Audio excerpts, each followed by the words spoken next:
vacations turning into nightmares. The U.S. Department of State issuing an urgent travel advisory to Americans as violence continues at popular tourist destinations like Cancun and Acapulco. Yeah, there were over 25,000 murders in Mexico last year, with violent crime like kidnapping, carjacking, and robbery also on the rise. So how did these dream destinations become murder hotbeds? Joining us now is TravelPulse.com founder Mark Murphy. Thank you for joining us this morning. Thanks for having me. So give us an update on what's going on in Cancun from your perspective. So the State Department warning in regards to Playa del Carmen was the latest thing with the ferry. Yeah. Turns out that was a political attack based on a former governor. So it's very isolated. They've now walked that back, and there are certain areas, just like in New York City, or I have a home down in New Jersey. I don't go hang out in the middle of Camden at 3 o'clock in the morning. You don't go to certain areas that you know are hotbeds for either gangs or drugs. And there are areas outside of the tourist zones themselves that have that. Yeah. So that's what they want you to stay away from. Okay, so that's, and we're talking about Cancun here, and obviously if you're a tourist, you're going into the resorts and you think that you're still reasonably safe. But let's look at another place like Acapulco. When I read this article earlier this week, I read some things that I didn't know, which is just how popular it once was. It was a place where the Kennedys honeymooned. It's where the Clintons honeymooned. It was a celebrity hang. The Rat Pack hung out there. It had its heyday, and now today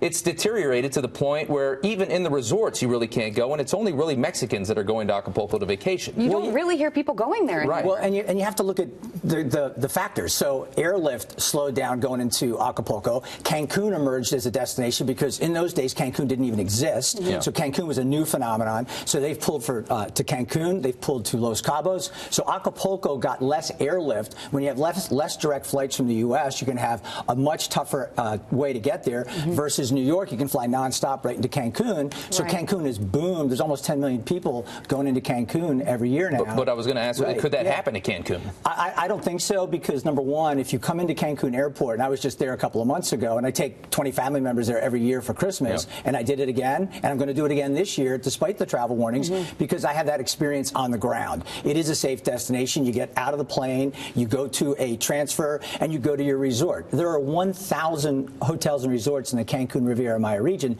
so there's tons of options, and you are if you go to those resorts, you'll find that there's a lot of security just to get into the resort, let alone to get to where the actual tourists are enjoying a vacation. So we do have some facts here, just so people are at home can be up to speed and know what we're talking about. Over 25,000 murders in Mexico in 2017.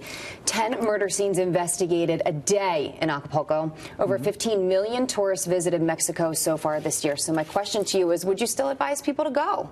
Absolutely. Absolutely. I'll be in Mexico in the month of April. Right. So again, you have to look at the facts on the ground. Let's take New York City. We're sitting here in New York City. I am here. I have a home that's in New York City where I come for getaways, etc. And what did we have in the last 4 or 5 months? We had people getting run over on the West Side Highway. There was a terrorist attack. We had a bombing in the subway right down the street here in Times Square. We had the Times Square bomber. We had the Chelsea bombings. But we're not telling people to stay away from New York. And millions of people coming in every day for work, for leisure travel and vacations. So it's applying common sense to the actual problem, and you avoid it. And being aware. Exactly. Situational awareness is always key. Isn't this a little bit different? Because we're not dealing with problems like a corrupted government and drug cartels buying out officials and doing. I mean, that is a general issue that affects everybody. Well, now in New York, we don't have that problem. We have isolated incidents. Of course, and that is a problem, and the Mexican government has to address that because there is corruption, and they have to take care of that. What that's impacting, to be frank, are the locals. So when you say murders in Acapulco, murders in Cancun, it's not murders in the tourist areas. It's murders where the locals live. It might be 10, 15 miles away from where any tourist would ever venture, and that's where it's happening. And I think the people that are getting impacted by that corruption, by those drug cartels, are the Mexican nationals there, not tourists. Last year, 20 million Americans went to Mexico.